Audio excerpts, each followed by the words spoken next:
Olá, boa noite. Estamos começando mais um dia de ministração da palavra, estudo da palavra do Senhor, do livro do Apocalipse, entrando nos seus lares, que você possa estar convidando outras pessoas para aproveitar esse momento importante, e tão importante também no tempo que nós estamos vivendo, em que muito se fala dos fins dos tempos, da volta de Jesus.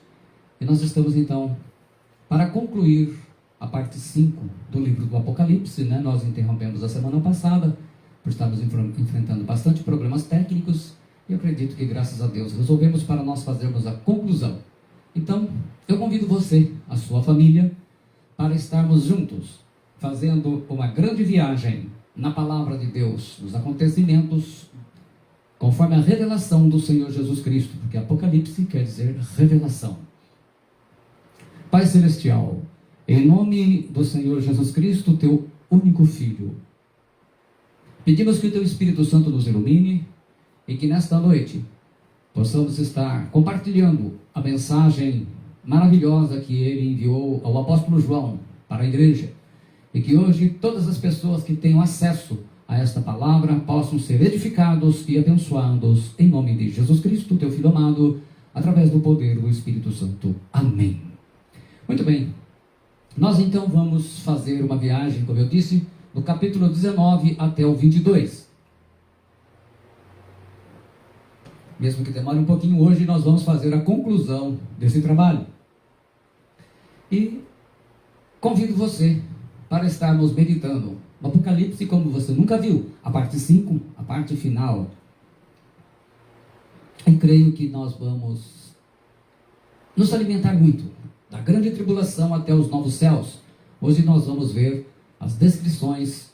Nós tivemos, acabei fazendo algumas alterações, ele ficou um pouquinho maior, porque tinha algumas partes que não estavam sendo mostradas. E eu acredito que muitas pessoas depois poderiam dizer, puxa vida, aquela parte eu gostaria de ver, né? Então, estudo diretamente do livro do Apocalipse, original grego do Textus Receptus do Novo Testamento. Então esse estudo vai levar você a conhecer boa parte das revelações do Apocalipse, como você nunca viu. Nós já vimos a parte 1, 2, 3 e 4. Né? Hoje nós vamos ver da parte 5, do capítulo 19 ao 22. Então, qualquer coisa você nos comunica aí como é que está saindo a imagem para você, como é que está saindo o som, correto? Som e imagem, se você está conseguindo ter uma boa visualização. Estamos procurando fazer uma transmissão com o que melhor nós temos para que o som e a imagem fiquem nítidos. Né? Agradecendo sempre os irmãos amados, as irmãs da comunidade evangélica do Reino de Deus, ela que apresenta, os irmãos, aqueles que com as suas contribuições e orações nos possibilitam fazer esse tipo de trabalho. E desde já nós colocamos, já na parte da abertura, que tanto o meu canal como cada uma dessas ministrações, elas não visam lucro financeiro, elas não visam dinheiro, elas são gratuitas e são inteiramente sem vínculo financeiro. Ele é tudo sustentado e patrocinado pela comunidade evangélica do Reino de Deus. Então nós vamos começar. Vamos lá. O livro do Apocalipse. Agora nós estamos na parte final. Vamos ver o que Deus tem a nos falar. Os momentos decisivos na história da humanidade.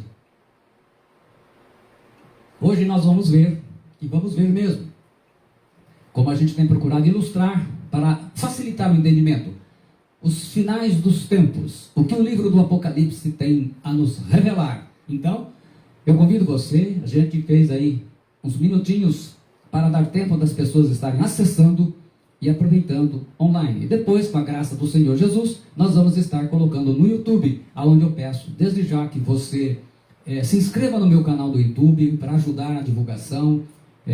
Como eu sempre falo, as pessoas procuram muito os vídeos de pastores que têm bastante seguidores. Então eu preciso da sua ajuda para alcançar mais pessoas. Então você acione lá o sininho das notificações e também compartilhe. Compartilhe com outras pessoas, convide, nos ajude a divulgar a mensagem da palavra de Deus. Assim como ela vai abençoar você, tem abençoado, você poderá ajudar a abençoar outras pessoas. Capítulo 19. Vamos começar então. Regozijemo-nos vamos alegrar-nos e dar-lhe glória, pois chegou a hora do casamento do Cordeiro e a sua noiva já se aprontou. Apocalipse 19, 7. As bodas do Cordeiro. A gente pode imaginar a refeição que vamos ter com o Senhor, a noiva chegando, a igreja sendo apresentada ao Senhor Jesus. Foi-lhe dado para vestir-se linho fino, brilhante e puro. O linho fino são os atos justos dos santos. Apocalipse 19, 8. É impossível ser noiva de Cristo tendo um caso com o diabo. Então, nós vamos ver que muitas pessoas estão dentro da igreja, mas estão fora do reino.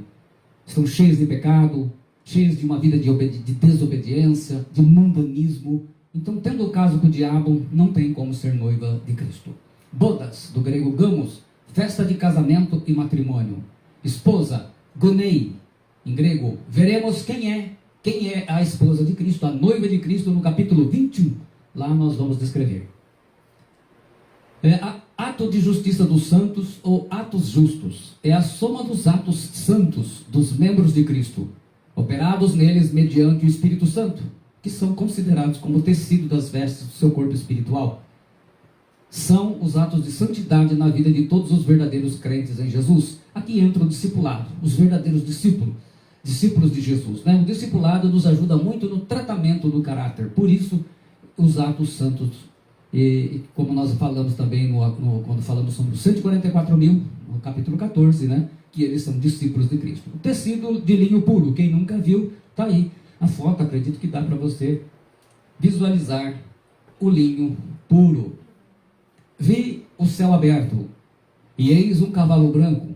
O seu cavaleiro se chama Fiel e Verdadeiro, e julga e peleja com justiça. Apocalipse 19, 11. Jesus é o fiel e verdadeiro. Então, ele viu o cavaleiro vindo, e os seus olhos eram como chama de fogo, e sobre a sua cabeça havia muitos diademas, e tinha um nome escrito que ninguém sabia senão ele mesmo. Estava vestido de um manto salpicado de sangue, e o nome pelo qual se chama é o Verbo de Deus. No princípio era o Verbo, e o Verbo estava com Deus, e o Verbo era Deus, como fala João no Evangelho. À volta de Jesus, e vi a besta e os reis da terra, e os seus exércitos reunidos para fazerem guerra àquele que estava montado no cavalo e ao seu exército, montado num cavalo branco. Para os orientais é muito importante sobre o que se está montado. O cavalo branco é uma montaria de guerra e de reis. Então, para nós visualizarmos aqui e entendermos, né? Símbolo de guerra. Jesus, eu vejo muitas postagens nas redes sociais dizendo que se Jesus voltasse aqui, as pessoas crucificavam ele. Não. Está errado. Ninguém vai tocar nele. Ele veio primeiramente como Messias, aquele homem humilde e manso. Agora ele veio como Rei dos Reis e Senhor dos Senhores. Quando ele voltar, meus irmãos, vocês vão ver o que vai acontecer. Montado num cavalo branco. Então, nós podemos ter aí uma visão.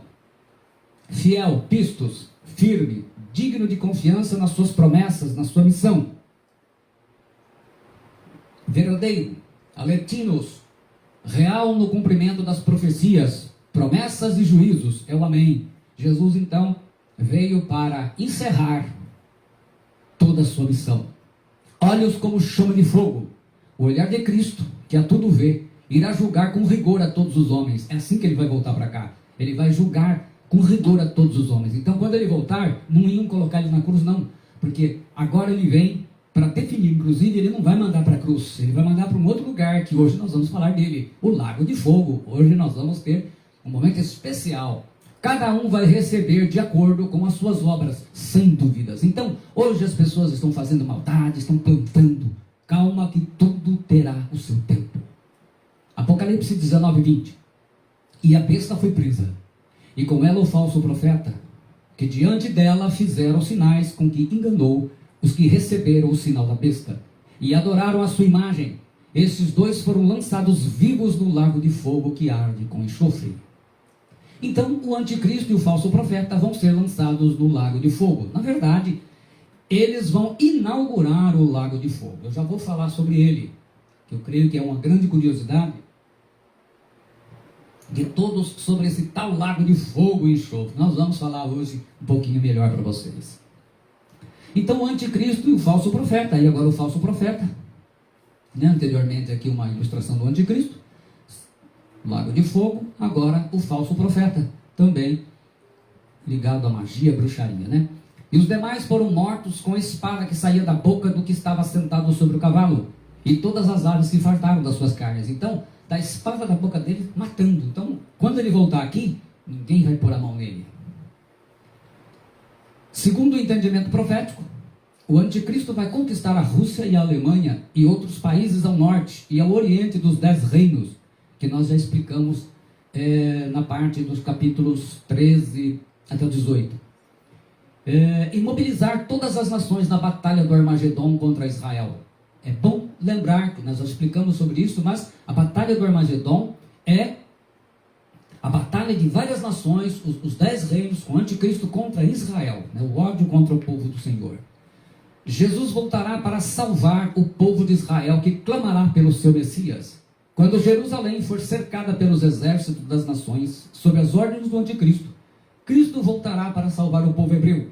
A mortandade de ímpios será imensa. O anticristo e o falso profeta serão presos e lançados vivos no lago de fogo. Eles nem vão morrer.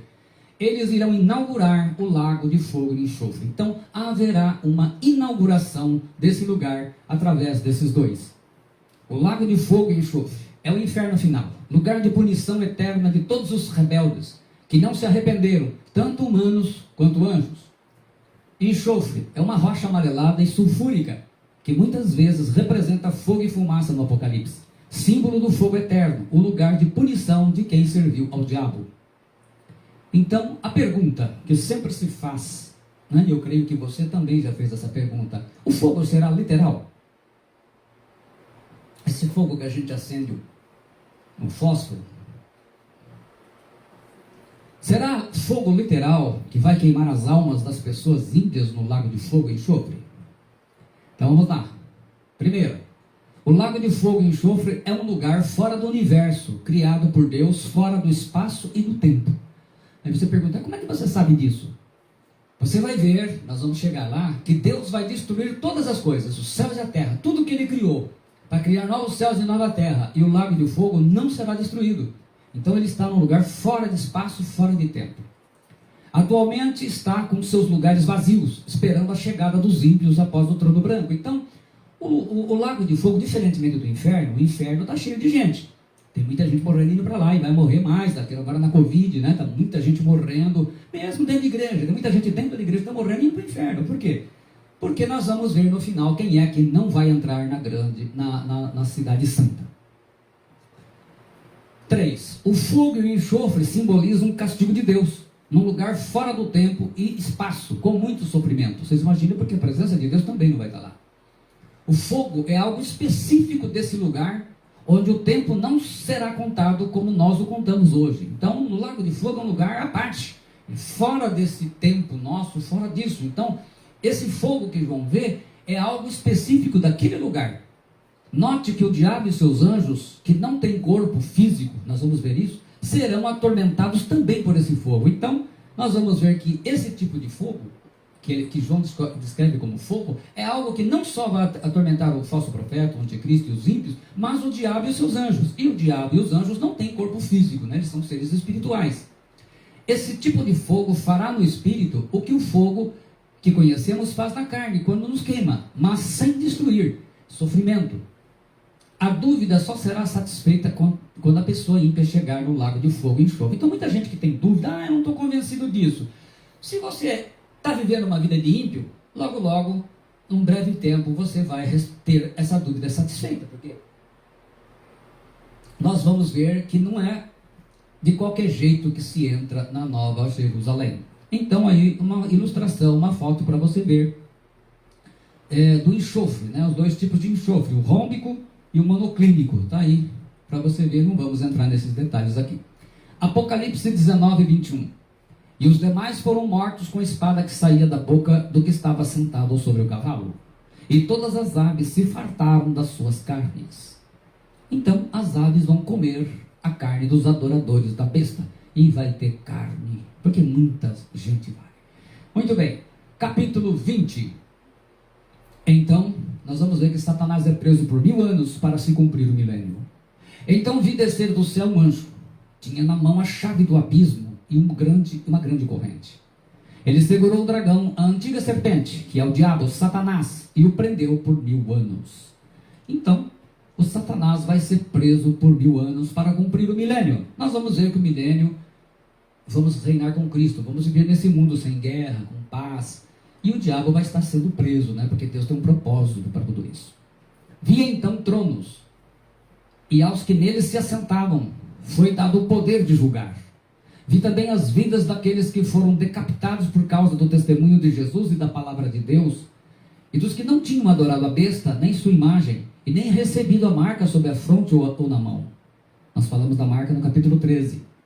Eles voltaram à vida, né? Ressuscitaram e reinaram com Cristo durante 1000 anos, né? 1000 anos. Então está aí o que nós vamos ver, né?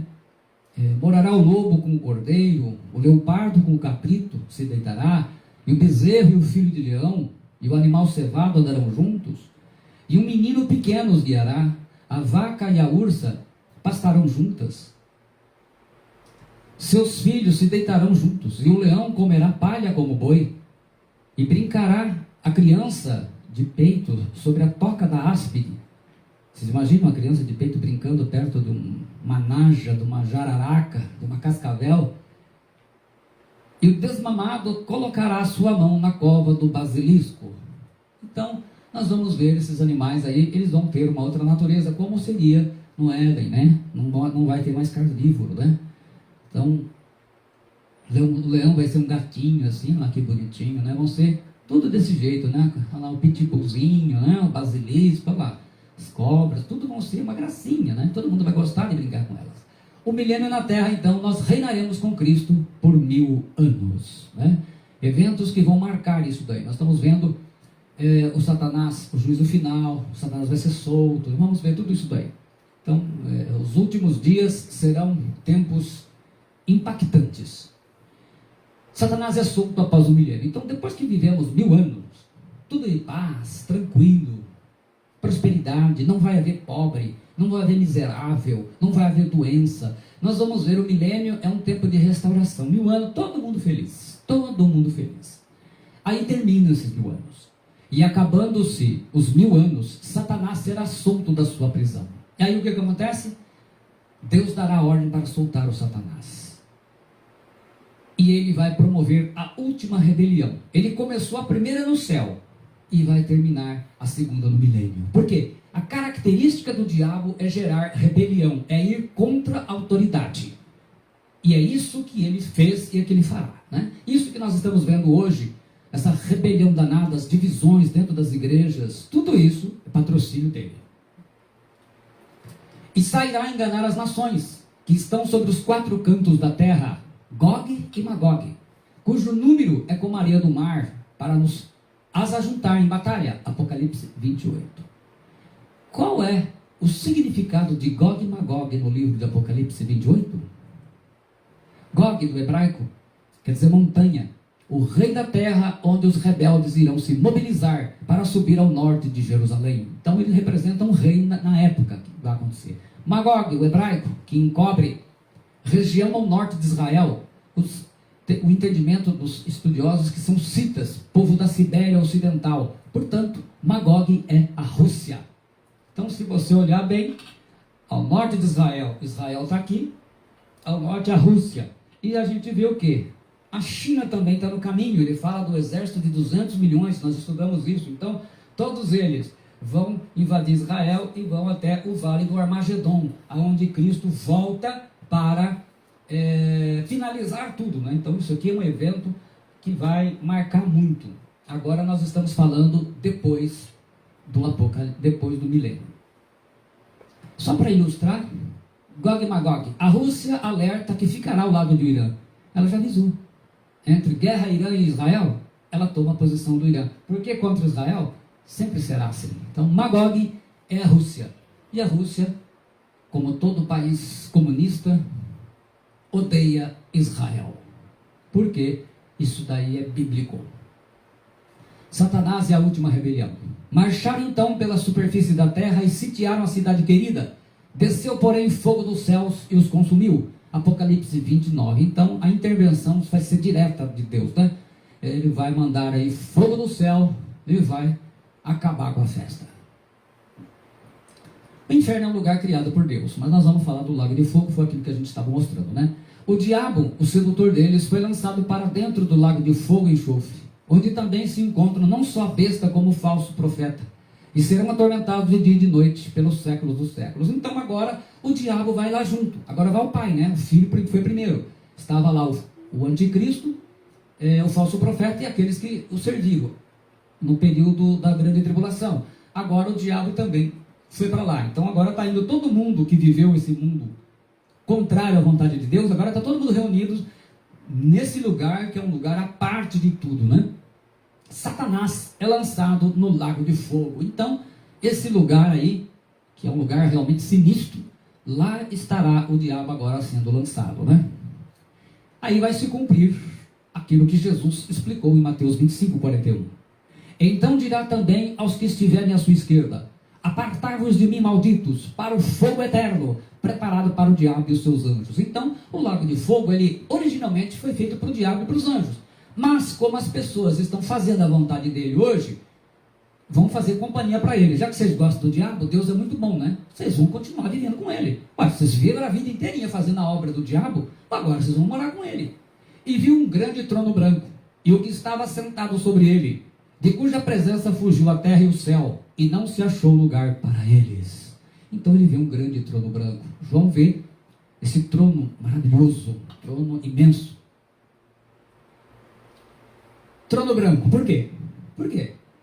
É símbolo de santidade, de justiça e retidão. É símbolo de tudo aquilo que não tem na justiça dos homens. Se a gente pensar no Supremo Tribunal Brasileiro, não tem nada a ver com isso. Por quê? É símbolo de justiça.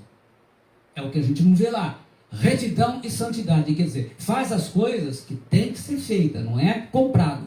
A base do julgamento dos ímpios de todas as eras chegou. Então chega o momento, o juízo do grande trono branco é o juízo de todos os ímpios, desde Adão até a volta de Cristo na terra. Então todos os ímpios serão julgados. Ímpios, considere-se aqui também, inclua aquelas pessoas que estiveram dentro de igreja, se desviaram, ou mesmo dentro de igreja e está desviado, né? Quem está sentado no trono branco? É Deus Pai. O Pai decretará a sentença e o Filho executará. Então Deus Pai julgará os ímpios por meio de seu Filho Jesus Cristo, conforme a sua palavra. E eis armado no céu um trono, e no trono alguém sentado.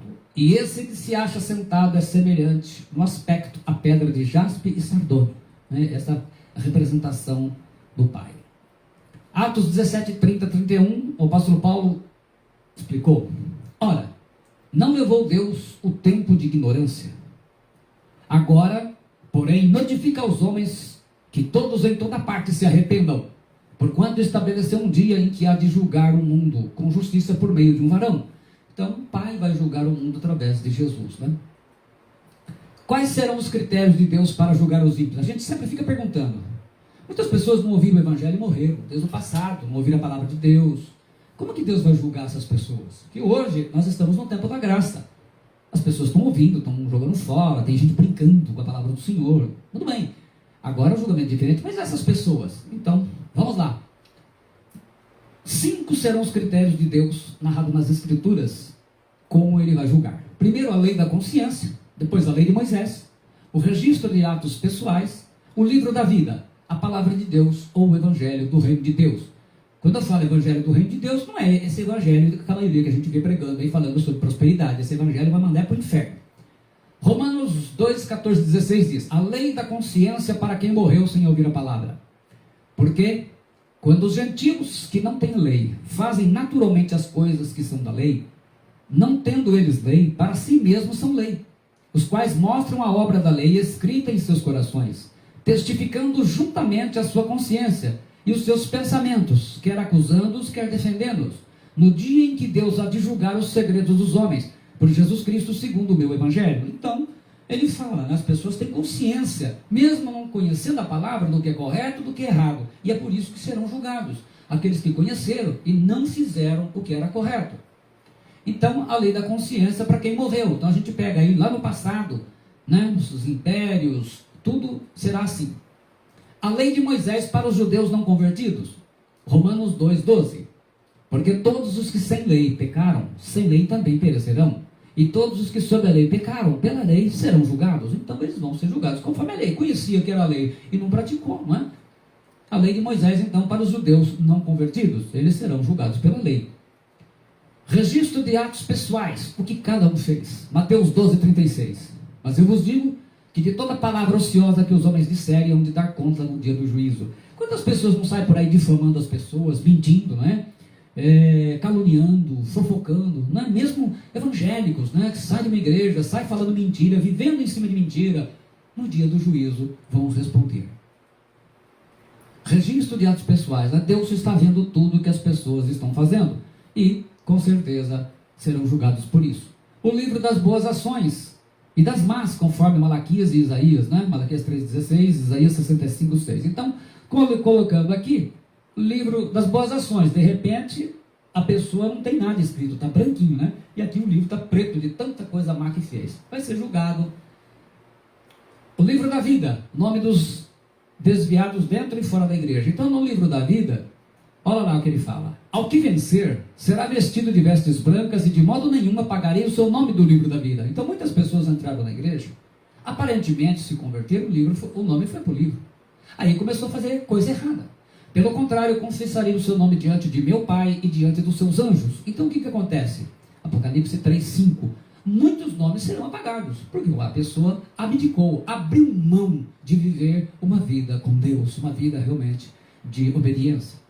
O livro da vida, então, né, muitos vão ter aquela surpresa, esse aqui está escrito, esses daqui estão fora. A palavra de Deus, o evangelho do reino, os que rejeitaram, o nosso tempo da graça, né? Quem me rejeita e não recebe as minhas palavras, já tem quem o julgue. A palavra que tenho pregado, essa o julgará no último dia, João 12,48. Então, está aí definido, né? No tempo da graça, as pessoas estão ouvindo, pessoas estão abandonando a igreja, estão abandonando a palavra de Deus, estão indo atrás de coisas fáceis, de pecado no mundo, estão indo atrás dos prazeres da carne. Muito bem, vão ser julgados. Palavra de Deus, do evangelho, né? Então, Jesus disse que quem crer e for batizado será salvo, mas quem não crer será condenado. Mateus 16,16. Então, é bom e importante ver que batismo para o Senhor é assim, imersão, né? As outras coisas também não contam. Então, cada um tem aí a sua religião, uns não quer. Tudo bem, não tem problema nenhum. Nós temos o livre-arbítrio. Os mortos ímpios ressuscitarão para o juízo do trono branco. Apocalipse 20,12.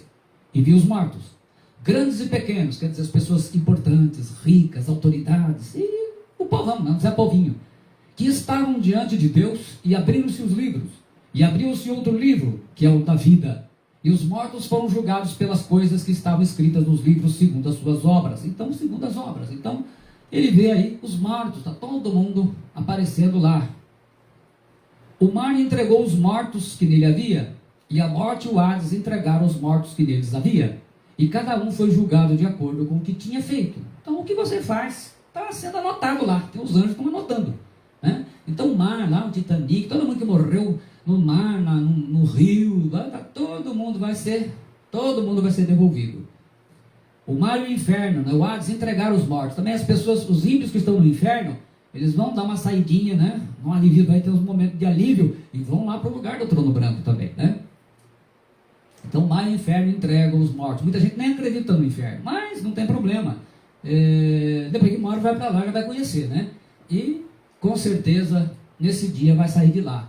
Então, o mar e o inferno, eles vão entregar todos aqueles que foram para lá. Porque ninguém vai ser lançado no lago de fogo sem saber por que ele foi. Ele vai saber sim, está anotadinho lá.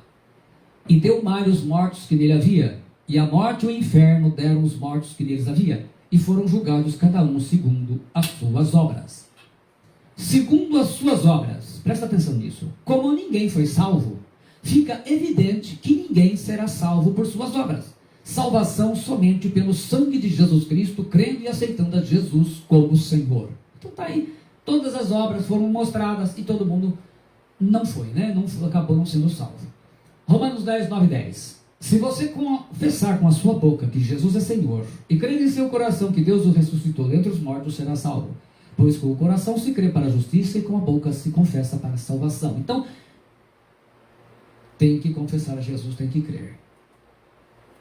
E o testemunho é este, que Deus nos deu a vida eterna, e esta vida está em seu Filho. Quem tem o Filho tem a vida, quem não tem o Filho de Deus não tem a vida. Então, não adianta a gente, como a gente vê na internet, as pessoas se glorificando porque tem a mãe de não sei quem, que tem santo não sei quem. Gente, sem Jesus Cristo é isso que vai acontecer. Ó. Nós vamos ver depois quem é que vai fora. Os ímpios serão lançados no lago de fogo e enxofre. Então todo mundo viu por que não vai entrar na Nova Jerusalém, por que não está salvo. Aí então, depois a sentença, o que é? É o lago de fogo e enxofre que nós vimos, num lugar que ninguém sabe, né? Também não tenho curiosidade nenhuma de saber onde fica. Aqueles cujos nomes não foram encontrados no livro da vida, foram lançados no lago de fogo. Então o nome não está lá? Tchau. Tchau e benção. A morte e o inferno são lançados no lago de fogo. O lugar lá é terrível, né? Porque até a morte, até o próprio inferno vai para lá. Então a morte e o Hades foram lançados para dentro do lago de fogo. Esta é a segunda morte, o lago de fogo. E se alguém não foi inscrito no livro da vida, esse foi lançado para dentro do lago do fogo, Apocalipse 20, 14 e 15. Quer dizer, você já entendeu que a maior bênção que nós temos é ter o nome escrito no livro da vida. E o nosso nome é escrito quando nós nascemos de novo, quando nós confessamos a Jesus Cristo como Senhor das nossas vidas, recebemos Ele na nossa vida e mudamos de vida, permitimos que Deus nos guie realmente. A morte é o único inimigo que todos enfrentarão. Ora, o último inimigo que há de ser aniquilado é a morte, 1 Coríntios 15, 26. Ele conhece a nossa estrutura e sabe que nós somos pó, Salmo 103, 14. O salário do pecado, apesar da inflação, apesar do dólar, é a morte. Romanos 6, 23. O lago de fogo é a segunda morte, pois não haverá outra ressurreição. Por que ele é chamado de segunda morte? Acabou, meu filho. Acabou, minha filha. Não tem outra ressurreição. Agora estão morrendo, está indo para o céu ou para o inferno. Os que morreram para o inferno, vão lá receber a sentença. Lago de fogo e enxofre é a segunda morte. Lago, em grego, liminei. Charco, também pode ser chamado de charco de fogo, né? É a segunda morte, é espiritual e eterna, pois não haverá outra ressurreição. É um lugar sem a presença de Deus e que pode existir fora do universo criado por Deus. Então ele realmente existe fora desse lugar aqui que nós conhecemos, como nós o conhecemos, fora do espaço e do tempo. Então quando ele fala eterno, lá não se sabe como vai ser contado lá, né? E está atualmente desocupado, com muitos lugares à disposição dos ímpios, dos crentes desviados e todos os que rejeitaram o senhorio de Cristo com sua salvação. E pensar que as pessoas estão achando que todo mundo quando morre fala, foi para o céu. Mas vamos ver se foi mesmo. Então a morte e o Hades foram lançados para dentro do lago de fogo. Esta é a segunda morte, o lago de fogo. E repetindo aí, né? E se alguém não foi achado inscrito no livro da vida, esse foi lançado para dentro do lago de fogo. Então o segredo é ter o nome escrito no livro da vida. E por que segunda morte? Porque não haverá outra ressurreição. O fato é definitivo. Capítulo 21.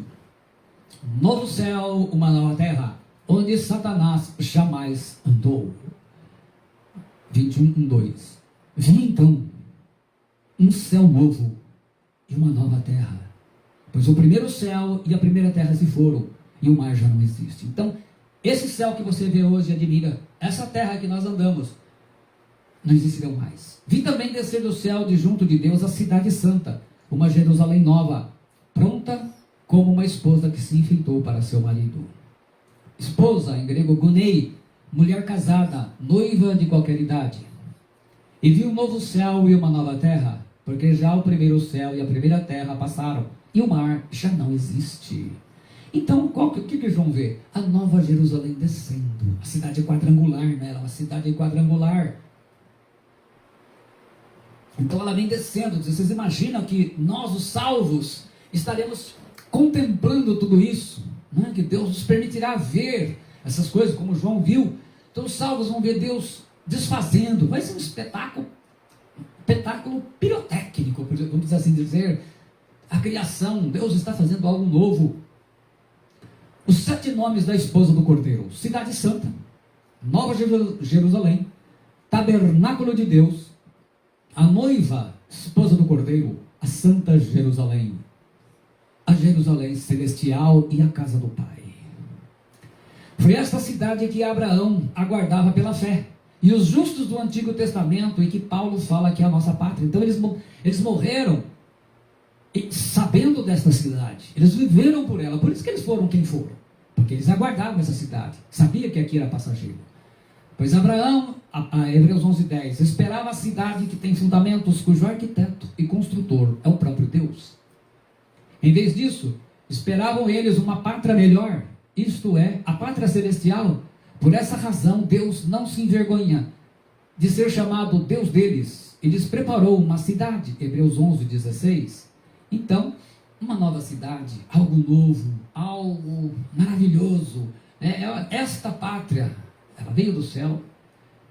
Quem é que forma a esposa do Cordeiro? E veio a mim um dos 7 anjos que tinham as 7 taças, cheias das últimas 7 pragas, e falou comigo, dizendo: vem, mostrar-te-ei a esposa, a mulher do Cordeiro. E levou-me em espírito a um grande e alto monte, e mostrou-me a grande cidade, a Santa Jerusalém, que de Deus descia dos céus. Apocalipse 21:9-10. A esposa é formada por todos os santos de todas as eras. Todos os santos de todas as eras. Desde Abel até o último salvo na grande tribulação irão morar lá. Então todos os santos, né? Um novo céu e uma nova terra, onde Satanás jamais andou. Então, para que o Pai venha morar com seus filhos, ele vai construir algo novo. O diabo já foi para o lugar que tinha que ir. Então ele não vai. Nós não vamos passar a eternidade no lugar onde o diabo andou. Um novo céu e uma nova terra. Deus fará tudo novo, né? Tem gente que fala assim: Deus vai ficar só 144 mil no céu, o restante vai viver na terra. Não, essa terra vai ser destruída. Destruído. O pecado, o mal aqui, mesmo depois do milênio, o milênio é só um tempo de prova para nós, para mostrar o nosso amor e mostrar a ingratidão das pessoas. Quem é ingrato será ingrato sempre, correto? Então Deus fará tudo novo. Um novo céu e uma nova terra. Será uma nova criação de Deus. E os salvos, todos aqueles que realmente amaram o Senhor, de todas as eras, desde Abel, né? Adão, Abel, os homens e mulheres que morreram na fé no Senhor, até a volta dele, no final da grande tribulação, está aí. O céu e a terra atuais passarão. Então isso daí não adianta ficar. Jesus disse que o céu e a terra passarão, e vão passar. Tudo vai passar, vai sumir. Porque isso daqui não servirá para os propósitos de Deus. A Jerusalém vai descer dos céus. 2.200 quilômetros de largura, altura e comprimento, porque ela é uma cidade quadrangular, um cubo, igual era o Santo dos Santos. O muro dela é de 72 metros, talvez seja a espessura, para mostrar o quê? Uma coisa perfeita, né? No grego nós temos, quando ele fala de Nova Jerusalém, ele fala de novos céus e nova terra. Deixa eu explicar isso para vocês sobre o grego, que é muito importante vocês entenderem, que as pessoas falam assim: não, vai viver aqui Deus vai só dar uma restaurada. Não. Para a gente entender isso, nós temos que entender pelo original, não pela língua portuguesa. Então eu vou explicar para vocês pelo original grego, que tem muitas palavras, ele tem, não é que nem nós. Se você fala novo homem, novo nascimento, tudo igual. Em grego não é assim. No grego nós temos 4 palavras para novo, para a palavra novo. Primeiro nós temos neo, que significa o que veio a existir recentemente, que é fresco, né? Aparece lá, por exemplo, em Colossenses 3:10, Hebreus 8:13. Lá aparece como novo homem e nova aliança. Existe uma segunda palavra chamada fosfato, prosfatos. Prosfatos quer dizer novo, novidade. É o oposto de velho, que aparece lá em Hebreus 10:20. Novo e vivo caminho, que a gente canta muito.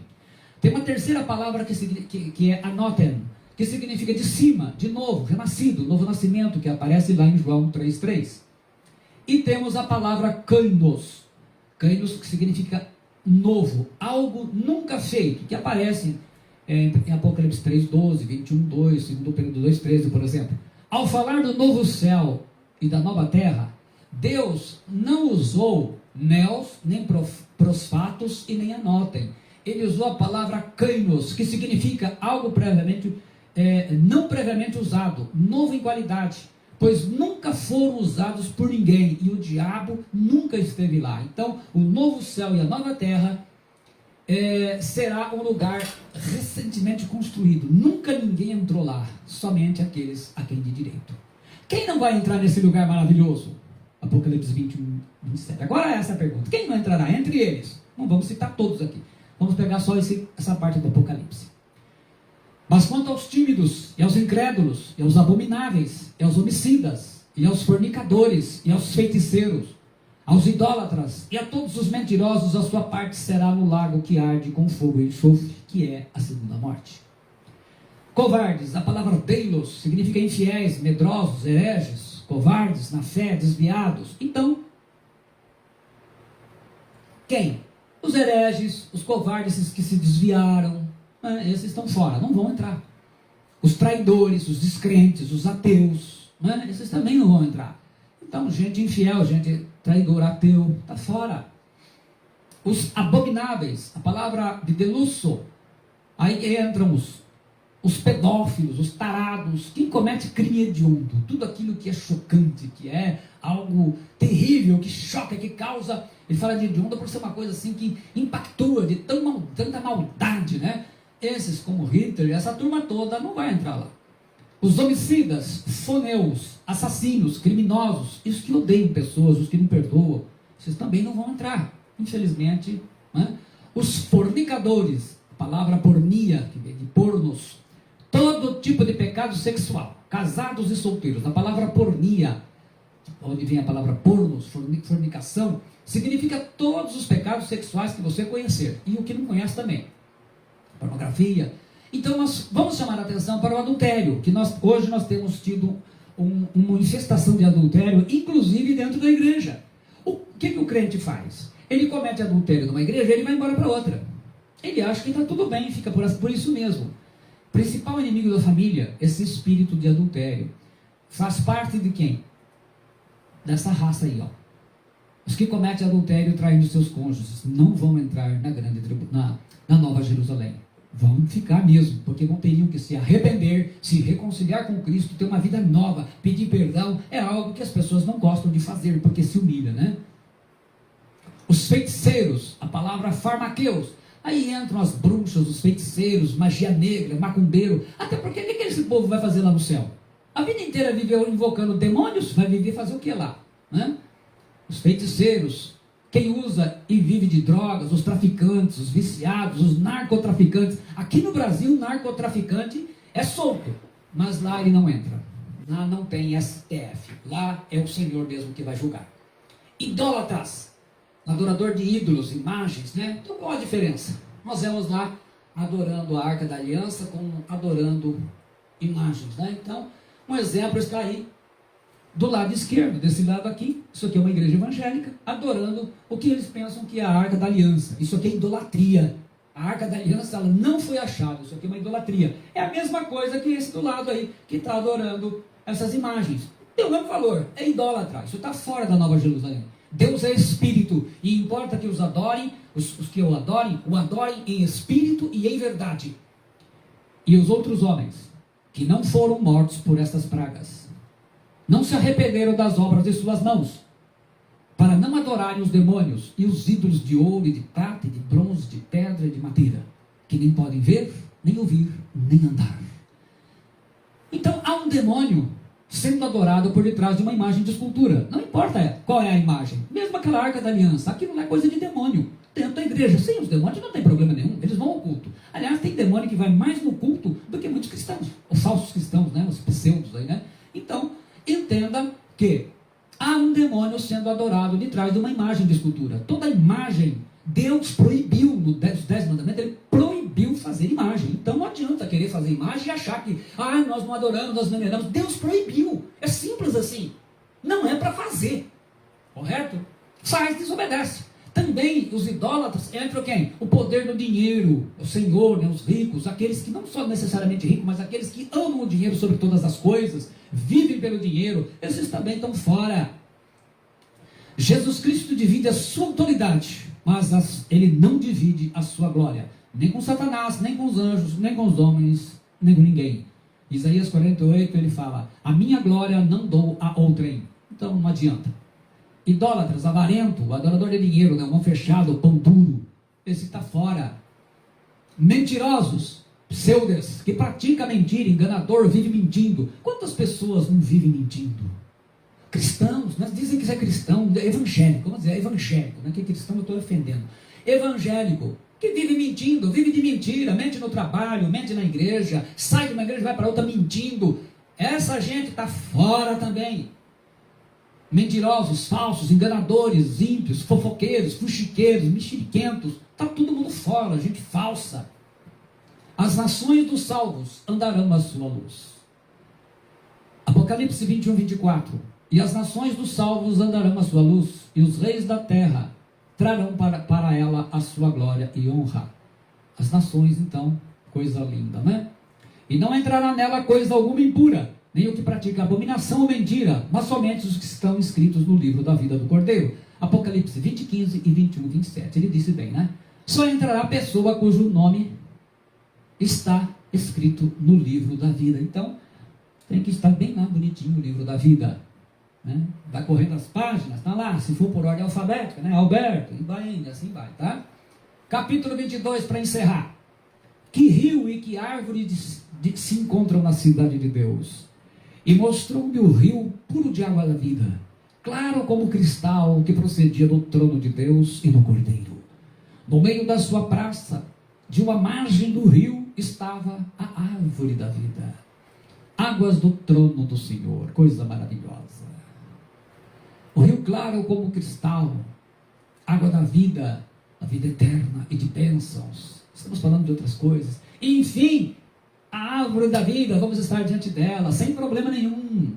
Né? Poderemos comer dela, não haverá problema nenhum. Agora sim, valeu a pena, você vai olhar, valeu a pena, aleluia, glória a Deus, ai que coisa linda, você verá a árvore da vida, você poderá comer dela, e sem aquela situação que Adão nos colocou até hoje, nunca mais haverá qualquer maldição. Nela estará o trono de Deus e do Cordeiro, os seus servos o servirão. Essa palavra que a gente explicou lá no original, ela também pode significar adoração. Apocalipse 22, 3. Nunca mais haverá qualquer maldição, acabaram-se as maldições. Servir, a palavra latrio, quer dizer, servir por salário, trabalhar. Adorar a Deus na obediência dos ritos instituídos para a sua adoração. Hoje em dia, numa interpretação desgraçada dentro do meio da igreja, as pessoas associam adoração com música, cantor e instrumento. Isso se tornou uma maldição na igreja. Adorador é o que faz o serviço, obedece. A verdadeira adoração a Deus não consiste em cantar e tocar, mas obedecer e fazer o serviço que o Senhor mandou, fazer discípulos. Não existe adoração sem obediência. Muitos desses que estão tocando no altar são o quê? São pessoas que passaram por adultério, sem arrependimento, são pecadores, fofoqueiros, mexeriqueiros, arruma divisão. Isso não é adoração. A adoração é obediência, santidade, é fazer discípulos e ser discípulos. E lá, enfim, meu Pai, é o versículo favorito meu da Bíblia, de toda a Escritura, Apocalipse 22, 4, que ele diz: enfim, poderemos ver a face de Deus Pai, sem morrer, e verão o seu rosto, e nas suas testas estará o seu nome. Aí sim, não a mão de Cristo, mas o nome do Pai, e vamos ver o rosto dele. Moisés só pôde ver a glória de Deus, senão ele morria. Nós veremos o rosto de Deus Pai, enfim. Porque outras condições, estaremos lá, verdadeiramente, filhos adotivos agora com corpo glorioso, aleluia. Enfim, poderemos ver a face de Deus Pai sem morrermos. Imagina esse brilho, como que deve ser algo espantoso, mas a gente vai poder olhar, ver, louvá-lo, adorá-lo, sem morrer.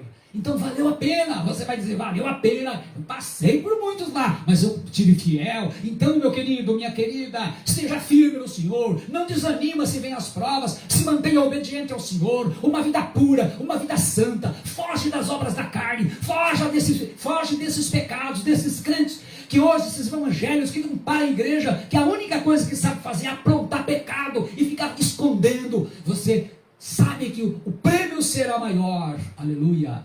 Bem-aventurados os limpos de coração, porque eles verão a Deus. Mantenha o teu coração limpo, puro, sem essa maldade que está dominando o mundo, que está dominando esses evangélicos avarentos, esses evangélicos adúlteros, esses evangélicos avarentos que vivem apenas pensando nos prazeres da carne, viver a vida. Vamos realizar o nosso sonho. Não, o nosso sonho é ver a face de Deus Pai, e só verá quem tem coração limpo.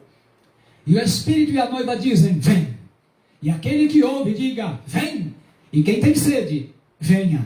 E quem quiser, receba de graça a água da vida. De graça, é a graça, favor que você não merece, você não pode comprar, não tem como negociar. O Espírito e a noiva dizem: vem. Vem, Senhor Jesus, não demora mais. Jesus em breve voltará. Aquele que testifica estas coisas diz: certamente cedo venho. Amém.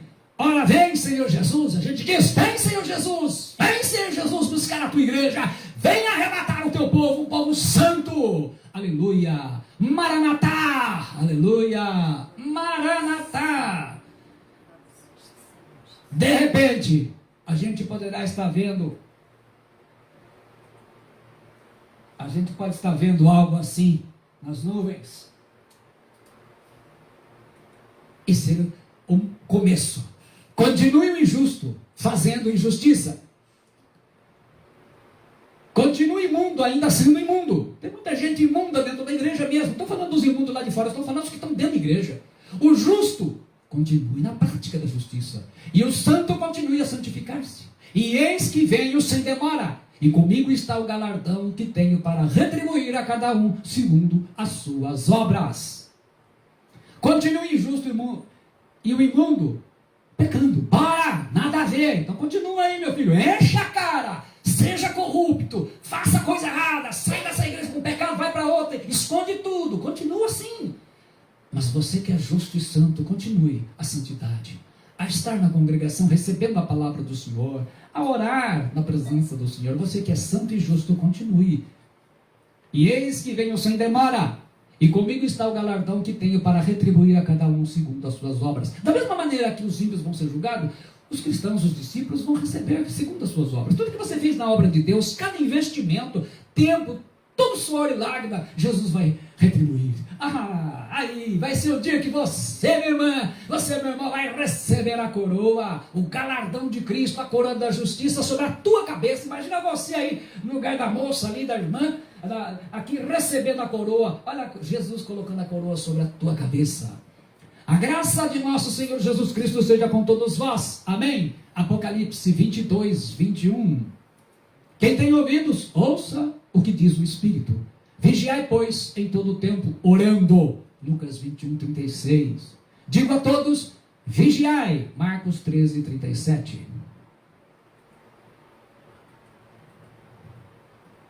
Muitas gracias. Thank you very much. Obrigado, Senhor. Obrigado pela audiência, você que me ouviu. Obrigado por esse momento maravilhoso.